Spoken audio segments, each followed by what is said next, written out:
करते हैं question number 6। देखिएगा बहुत ध्यान से, illustration number 6। The summarise balance sheet of convertible limited unlisted company other than AIFI, banking company, NBFC and HFC। तो स्टूडेंट्स 10% का प्रोविजन इन पे अप्लाई होता है, 10% का DRR आपको बनाना पड़ेगा इन शॉर्ट। नेक्स्ट आइए। As on 30th of June 2001 stood as follows. आपको लाइबिलिटी में गिवन है, लाइबिलिटी में गिवन है students equity shares, general reserve, profit and loss का बैलेंस, फिर आपको गिवन है डिबेंचर रिडम्पशन रिजर्व पहले से ही बना हुआ है, 13% कन्वर्टेबल डिबेंचर 1 लाख के। तो अगर मैं यहीं पे ही प्रोविजन बनाऊं तो 10% DRR बन जाना चाहिए, और 10% जब DRR बनेगा 1 करोड़ का तो कितना आएगा सर, 10 लाख रुपीस। तो क्या स्टूडेंट्स ऑलरेडी बना हुआ है? बिल्कुल बना हुआ है सर, DRR और बनाने की रिक्वायरमेंट नहीं है।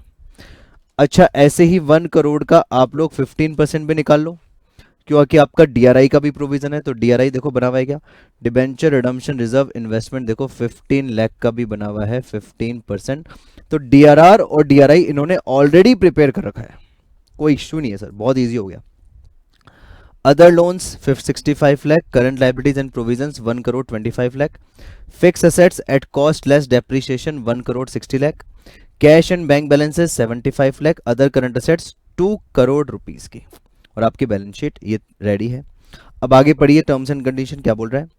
The debentures are due for redemption on 1st of July 2001। 1st of July 2001 यानी next day, on a very next day इनको रिडीम करने का टाइम आ गया है। The terms of issue of debentures provided that they were redeemed at a premium of 5%। Debentures को 5% premium पे redeem किया जाएगा। And also conferred option to the debenture holders to convert. तो बच्चों पहला क्वेश्चन है ये, जितने भी क्वेश्चन करें उसमें फर्स्ट क्वेश्चन है जिसमें कन्वर्ट की बात कर रहा है। क्या बोल रहा है एक बार फिर से देखिए, also conferred option to debenture holder to convert 20% of their holding into equity shares. जितने भी डिबेंचर्स होंगे उनके 20% को हम कन्वर्ट कर देंगे। उनको या तो पहले ऑप्शन दिया जाएगा कि आप कन्वर्ट करने के लिए रेडी हैं क्या, और अगर वो रेडी हो गए तो आप सबको कन्वर्ट कर दोगे, उनमें से मतलब जितने भी तैयार हो गए उनमें से 20% को कन्वर्ट कर दोगे। किस में कन्वर्ट कर देंगे, into equity shares at the pre determined price of 15.75। तो इसका मतलब यह है कि 10 रुपीज की तो फेस वैल्यू है और 5.75 का क्या है sir, premium, and the payment in cash. ठीक है, या तो कन्वर्ट कर दिया जाएगा या आपका पेमेंट कैश में कर दिया जाएगा इन शॉर्ट। नेक्स्ट आइए। Assuming that except for 100 debenture holders holding total 25,000 debentures, the rest of them exercise the option for the maximum conversion। ये बोल रहा है कि 25,000 जो डिबेंचर्स थे टोटल, वैसे तो 100 डिबेंचर होल्डर्स थे, उनके पास 25,000 डिबेंचर्स थे, उन लोगों ने एक्सरसाइज नहीं किया, बाकियों ने कर लिया। तो अगर मैं बोलूं कि टोटल 1 लाख के डिबेंचर्स थे, इनमें से 25,000 ने एक्सेप्ट नहीं किया, तो कितनों ने एक्सेप्ट किया, 75 को केवल 20% ही देंगे बस, मतलब 75,000 में से 20% वालों को ही कन्वर्ट किया जाएगा। ठीक है, अभी पूरा वर्किंग नोट बनाएंगे तो सुनते रहिए आप लोग। The investment were realise at par and on sale. Investment को बेच दिया गया, जो हम बेचेंगे ही बेचेंगे। All the transaction are put through without any lag on first on July. तो 1st on जुलाई को सारे ट्रांजेक्शन हो गए हैं। Redraft the balance sheet of the company as on 1st of July 2001 after giving effects to the redemption. ठीक है, show your calculation in respect of the number of equity shares to be allotted and the necessary cash payment. तो students आपको balance sheet दोबारा बनानी है, तो अपना जो प्रोसीजर रहेगा, क्योंकि अपन फर्स्ट टाइम पढ़ रहे हैं, तो अपन क्या करेंगे, पहले वर्किंग नोट बनाएंगे, उसके बाद में जर्नल एंट्रीज पास करेंगे जितनी भी मैक्सिमम हो सकती है, और उसके बाद में अपन बनाएंगे बैलेंस शीट। करें स्टार्ट। तो आइए स्टार्ट करते हैं बच्चों। सबसे पहले अपन बनाते हैं क्वेश्चन नंबर 6 की बैलेंस सॉरी वर्किंग नोट।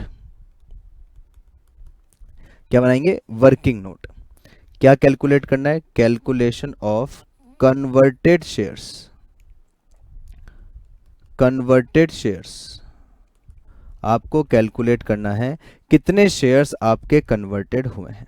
देखिएगा जरा, सबसे पहले स्टूडेंट्स चेक करो एक एक डेटा। सबसे पहले आपके पास जो डिबेंचर्स थे वो थे 1 lakh debentures. Debentures outstanding is 1 lakh. Number of debentures की बात हो रही है यहाँ पे, ठीक है। अब ये बोल रहा है कि 25,000 डिबेंचर होल्डर्स ने ऑप्ट ही नहीं करा, एक्सेप्ट फॉर 25,000। तो जिन्होंने ऑप्ट नहीं करा, ऑप्ट आउट, जो आउट हो गए वो कितने थे? 25,000 डिबेंचर होल्डर्स। तो बचे कितने? 75,000। 75,000 को जो मैक्सिमम अलॉटमेंट दे सकते हो वो कितना दे सकते हो? देखो स्टूडेंट्स, यहाँ पे लिखा हुआ है ऑल्सो कन्फर्ड ऑप्शंस। तो आप जो ऑप्शंस दे सकते हो वो दे सकते हो टोटल मिला के 25%। ऑप्शंस कितना होगा? 25% ही होगा, उससे ज़्यादा नहीं हो सकता। तो इसका 25% निकाल दीजिए, 75 का 25% निकाल दीजिए, टोटल मिला के जो परसेंटेज था वो था 20%। तो आपको कितना देना है? 75,000 का टोटल 20% को ही आप होल्ड दे सकते हो, उनको ही आप कन्वर्ट कर सकते हो। तो कितना लिखोगे? 75,000 का 20% है, 25 नहीं है, तो कितना होगा? 15,000 शेयर्स को और डिबेंचर्स को आप कन्वर्ट कर दोगे। 15,000 डिबेंचर्स को आप कन्वर्ट कर दोगे। अब आइए, अमाउंट टोटल कितना अमाउंट देंगे to be paid? 15,000 total debentures थे, इनको आप रिडीम कर रहे हो 5% प्रीमियम पे। तो 5% प्रीमियम का मतलब हो गया 100 रुपए का था, तो 105 पे ये रिडीम हो जाएंगे। तो 15,000 इंटू 105 टोटल अमाउंट हो जाएगा 15,75,000 का टोटल आप इनको रिपेमेंट करने वाले हैं, अमाउंट का रिपेमेंट करने वाले हैं। अब कैलकुलेट कर सकते हैं नंबर ऑफ शेयर्स इशूड, जितना भी अपन को कन्वर्ट करना है। 15,75,000 और एक शेयर जो कन्वर्टेड है वो है आपका 15.75, ये रहा, ये है 15.75। तो नंबर ऑफ शेयर्स आप जो कन्वर्ट कर देंगे वो कितना आ जाएगा स्टूडेंट्स? 1 लाख रुपीस का, या फिर टोटल हो जाएंगे 1 लाख शेयर्स। टोटल मिला के 1 लाख शेयर्स आप कन्वर्ट कर दोगे। आई रिपीट, पूरा क्वेश्चन एक बार फिर से स्टार्टिंग से देखिए। आउटस्टैंडिंग डिबेंचर्स थे 1 लाख, उसमें से 25,000 शेयर्स आउट हो गए, उनको वो ऑप्शन पसंद नहीं आया। बचे कितने? 75,000 को अकॉर्डिंग टू कंडीशन 20% ही दिया जाएगा, 20% ही इनमें से कन्वर्ट करेंगे, तो टोटल कन्वर्जन हो जाएंगे आपके 15,000। ठीक है। अब 15,000 में से आप इनको जब रिडीम करोगे तो 105 पे रिडीम कर रहे हो, 5% प्रीमियम पे, 5% प्रीमियम पे, तो टोटल हो जाएगा 15,75,000। 15,75,000 को एक शेयर के बदले में आप कितना दे रहे हो सर? 15.75 का पर शेयर दे रहे हो। तो नंबर ऑफ शेयर्स कितने कन्वर्ट हो गए हैं? 1 लाख शेयर्स। क्लियर? अब एक छोटा सा और वर्किंग नोट बनाते हैं जिससे आपको और क्लैरिटी आए। टोटल 1 लाख डिबेंचर्स में से 15,000 तो कन्वर्ट हो गए, तो दैट मींस रिमेनिंग जो डिबेंचर्स बचे 85,000, इनको आप कैश में पेमेंट दोगे, क्योंकि रिडम्पशन आप पूरा ही कर रहे हो, 100% का रिडीम कर रहे हो, बाकियों को कैश देना पड़ेगा। कितना? 85,000, तो इंटू 105, तो इतने डिबेंचर होल्डर्स को आप कैश में पेमेंट दे दोगे, विच इज 89,25,000 रुपीज का कैश पेमेंट हो जाएगा। यस और नो? क्लियर हो गई बच्चों सारी कहानी? ये वर्किंग नोट बड़ा ही अच्छा वर्किंग नोट है, इससे पूरा क्वेश्चन आपका डिजाइन हो गया। अब आपको बहुत इजी लगेगा अब क्वेश्चन। चले आगे, तो आइए अब एक दो एंट्रीज जो है वो कर लेते हैं। देखिए आप लोग, 1 जुलाई की एंट्री करेंगे। डीआरआर बनाने की कोई एंट्री नहीं होगी, डीआरआई बनाने की कोई एंट्री नहीं होगी, क्योंकि ऑलरेडी वो बना हुआ है, आपको पता है बैलेंस शीट में ऑलरेडी है, ये रहा। ठीक है, अब आपको जो एंट्री पास करनी है, पहले तो डीआरआई को सोल्ड आउट कीजिए, अभी कर देते हैं। Bank account debit to debenture redemption reserve investment. DRI इन्होंने ऑलरेडी बना रखा था 15 लाख रुपीस का, और 15 लाख रुपीस का आप टोटल बेच दोगे, ये रहा आपका डीआरआई। नेक्स्ट, अब मैं करता हूं कन्वर्जन की एंट्री, तो ध्यान से सुनना। अब कन्वर्जन की एंट्री कैसे होगी देखिएगा। कितना परसेंट डिबेंचर है? 13.5%। 13.5 कन्वर्टेबल डिबेंचर्स अकाउंट डेबिट, ठीक है, टू डिबेंचर होल्डर्स। ठीक है, ये तो क्लियर है, सिंपल सा लॉजिक है। बट सर प्रीमियम भी तो जा रहा है, तो प्रीमियम भी कीजिए, कर देते हैं। देखो प्रीमियम भी, premium on redemption account debit to debenture holders. पहले अपन केवल कन्वर्जन की बात कर रहे हैं, उससे अलावा कोई बात नहीं कर रहे हैं। तो कन्वर्ट होने के लिए आपके पास आए थे टोटल 15,000 के डिबेंचर्स, तो आप यहां लिख सकते हो 15,000 into 100, premium on redemption 15,000 into 5, और टोटल आ जाएगा डिबेंचर होल्डर में 15,000 इंटू 105। तो 15,000 इंटू 100 आपने किया तो ये आ गया 15 लाख रुपीस, प्लस मतलब इसमें 15,000 इंटू 5 कर दीजिए तो 75,000, दोनों प्लस हो जाएगा तो 15,75,000 रुपीज़ का। ठीक है, कोई प्रॉब्लम नहीं है। नेक्स्ट आइए, debenture holder account debit to काय में कन्वर्ट कर रहे हैं सर? इक्विटी शेयर कैपिटल में, और to security premium, to security premium. अब सिक्योरिटी प्रीमियम और डिबेंचर होल्डर में कितना आएगा देखिएगा। डिबेंचर होल्डर में आएगा 15,75,000 टू इक्विटी शेयर कैपिटल, तो कैलकुलेट कर सकते हैं बिल्कुल। 1 लाख इंटू टोटल शेयर्स हैं, एक शेयर है 10 रुपए का, तो 15 लाख, सॉरी 10 लाख, और जो बचा हुआ है 5,75,000 वो प्रीमियम में आ जाएगा, और आप लिख भी सकते हैं आप 1 लाख इंटू 5.75 रुपीज। तो आपका सिक्योरिटी प्रीमियम भी आ गया है। टोटल आपने रिडम्पशन मतलब जो डिबेंचर है उसको रिडीम करने की जगह आपने उसको कन्वर्ट कर दिया, उसका कन्वर्टेबल पोर्शन को कन्वर्ट कर दिया। ठीक है, अब बाकी को कैश दे देते हैं, कोई प्रॉब्लम ही नहीं है। तो आइए सर कैश दे देते हैं बाकियों को। 1 जुलाई को ही कीजिए entry. 13.5 convertible debentures account debit, premium on redemption account debit to debenture holder. कितने हैं देखो, इसका भी अपन ने वर्किंग नोट बना लिया था, ये रहा टोटल अमाउंट। तो 85,000 इंटू 100, 85,000 इंटू 5, और नीचे आ जाएगा 85,000 इंटू 105। 85,000 इंटू 100 टोटल हो गया 85 लाख का। 85,000 इंटू 5 टोटल हो गया 4,25,000 का। दोनों का टोटल 89,25,000। ठीक है, सेम डेट ही चल रही है, कोई डेट में फर्क नहीं है। अब रिडम्पशन कर दो, पेमेंट गया तो debenture holder account debit to bank account, debenture holder account debit to bank account 89,25,000 और 89,25,000। खत्म सारी story. Yes sir, all things has been done. अब लास्ट में आपको पता है हम 2-3 चीजें कर देते हैं। एक तो जो प्रीमियम ऑन रिडम्पशन है उसको राइट ऑफ कर दो आप पीएनएल अकाउंट से। देखो मेरे पास पीएनएल का बैलेंस है क्या, देखो पहले से। Yes sir, there is a balance of PNL which is 10 lakh rupees. तो क्या आपके पास प्रीमियम ऑन रिडम्पशन में कितना पैसा है सर? प्रीमियम रिडम्पशन में है एक तो 75 और एक है 4,25,000, तो 5 लाख का प्रीमियम रिडम्पशन है।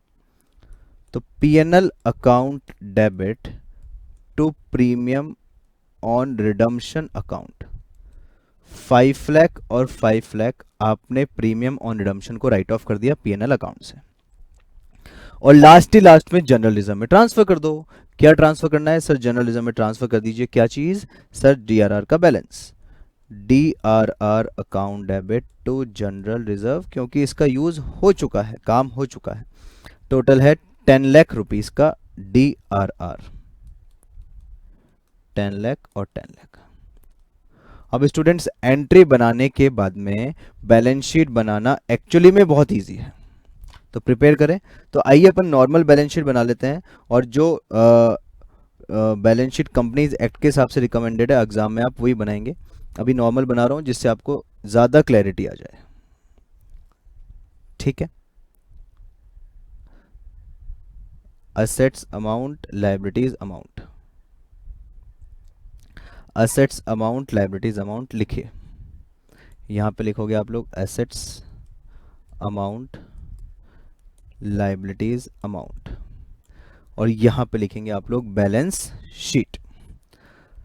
तो आइए स्टूडेंट्स, बैलेंस शीट बनाने का वही तरीका है, एक एक आइटम देखते जाइए और लिखते जाइए। सबसे पहले हम तैयार करेंगे एसेट साइड। एसेट साइड में सबसे पहले इंफॉर्मेशन है फिक्स्ड एसेट की। क्या फिक्स एसेट में कोई चेंजेस हैं? नहीं, फिक्स एसेट में कोई चेंज नहीं है, तो एज इट इज आ जाएगा आपका 1,60,00,000 रुपीस का फिक्स एसेट्स। डन। नेक्स्ट है डिबेंचर रिडम्पशन रिजर्व, बेच दिया है, सोल्ड आउट कर दिया है, तो no entry has been passed. Next है ये सबसे इंपॉर्टेंट, कैश और बैंक बैलेंस। कैश और बैंक बैलेंस। अब स्टूडेंट्स इसकी कैलकुलेशन करते हैं। पहले से आपके पास कैश और बैंक बैलेंस था 75 लाख का, ठीक है। पहले से आपके पास जो बैंक बैलेंस था वो था 75 लाख। तो आइए एंट्रीज पे चलते हैं और देखते हैं क्या प्लस माइनस हो रहा है, एक एक अमाउंट चेक करते हैं। स्टार्टिंग से देखते हैं। सबसे पहले आपने डिबेंचर्स का इन्वेस्टमेंट बेचा है, DRRI बेचा है 15 लाख का, तो आपके पास पेमेंट आ गया है 15 लाख रुपीस का, प्लस कर दिया आपने। नेक्स्ट, आपके पास बैलेंस था और कैश बैंक का, ये रहा, ये गया आपका 18,25,000 का पेमेंट हो गया, माइनस 89,25,000, इनफैक्ट 89,25,000 का पेमेंट हो गया है। तो टोटल कर दीजिए कितना आ रहा है? 75 लाख प्लस 15 लाख 90 लाख, 89,25,000 पेमेंट हो गया। तो आपके पास कैश और बैंक बचा है सिर्फ और सिर्फ 75,000 रुपीज़ का, बाकी सारा पेमेंट चला गया है, जो आया था वो भी चला गया है। नेक्स्ट है other current assets. Other current assets में कोई changes? No changes sir. Other current assets same आ जाएगा 2 करोड़ रुपीज़ का। कितना? 2 करोड़ रुपीज़ का। डन। Asset side complete. आइए अब लायबिलिटी साइड में। लायबिलिटी साइड भी आप बहुत अच्छे से देखेंगे एक एक point. First of all there is a equity shares, तो शेयर कैपिटल लिखिए आप। पहले से शेयर कैपिटल थी आपकी 5 लाख शेयर्स की। 5 लाख शेयर्स के बाद में आपने कुछ शेयर्स को कन्वर्ट किया था, तो आइए स्टार्टिंग से देखते हैं। पहले DRI को बेच दिया, ये कंप्लीट हो चुका है। फिर आपने इक्विटी शेयर्स में कन्वर्ट कर दिए थे डिबेंचर होल्डर्स को। कितने शेयर्स आए थे? 1 लाख। तो आप प्लस कर दीजिए 1 लाख, आप प्लस कर दीजिए इसमें 1 लाख शेयर्स को। और कोई आपने इशू किए हो चेक कीजिए।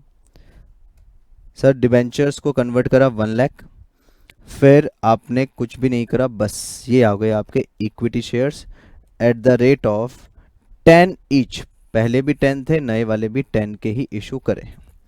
तो टोटल हो गए हैं आपके 6 लाख इंटू 10, 60 लाख के इक्विटी शेयर्स। 60 लाख के हो गए हैं आपके इक्विटी शेयर्स। यहां तक बात क्लियर? ठीक है जी। अब आइए स्टूडेंट्स, जनरल रिजर्व चेक करना आपका। पहले मैं हेडिंग दे देता हूं, reserve and surplus. Reserve and surplus में अपन बात करें जनरल रिजर्व की। जनरल रिजर्व पहले से था आपका 90 लाख का, ठीक है। अब बताइए स्टूडेंट्स, एंट्रीज के अकॉर्डिंग जनरल रिजर्व में कोई इफेक्ट पड़ा क्या? चेक कीजिए। देखो जनरल रिजर्व फर्स्ट में नहीं है, सेकंड में नहीं है, थर्ड में नहीं है, लास्ट ही लास्ट में है जनरल रिजर्व। 10 लाख से इंक्रीज हो गया है जनरल रिजर्व। तो ये हो गया है आपका 1 करोड़ रुपीस का जनरल रिजर्व।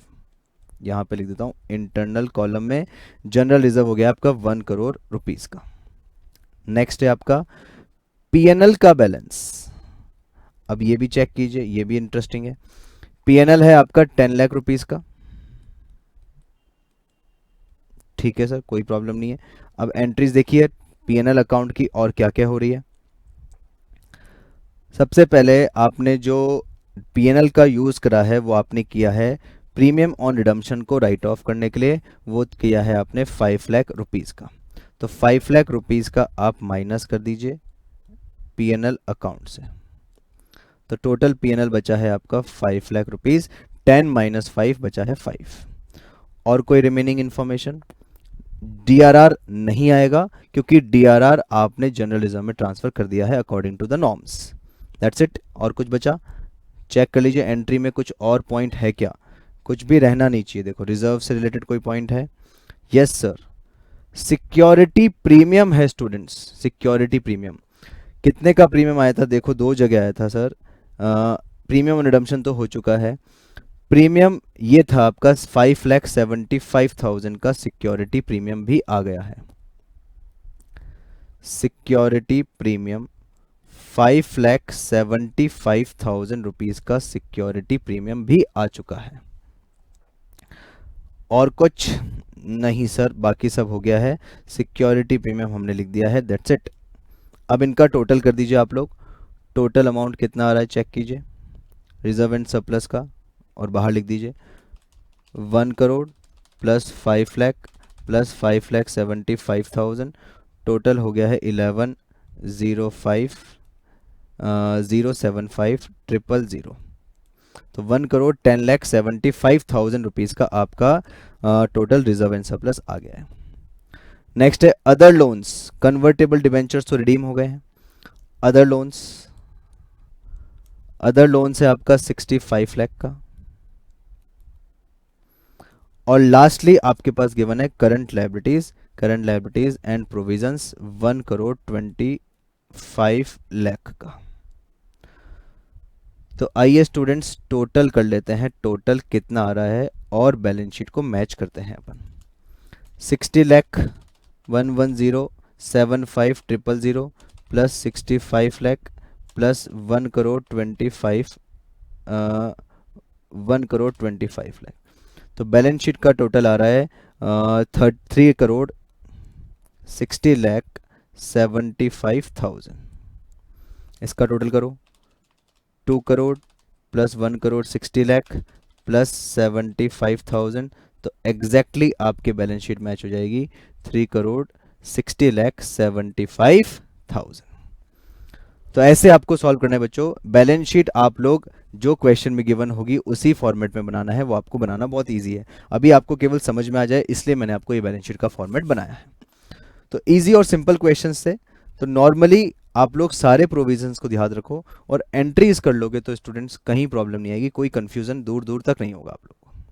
ठीक है, चलो आइए अब अपन नेक्स्ट क्लास में करेंगे जो इसके मिसलेनियस क्वेश्चन है, जो बैक क्वेश्चंस हैं, प्रैक्टिकल क्वेश्चंस वो सॉल्व करेंगे।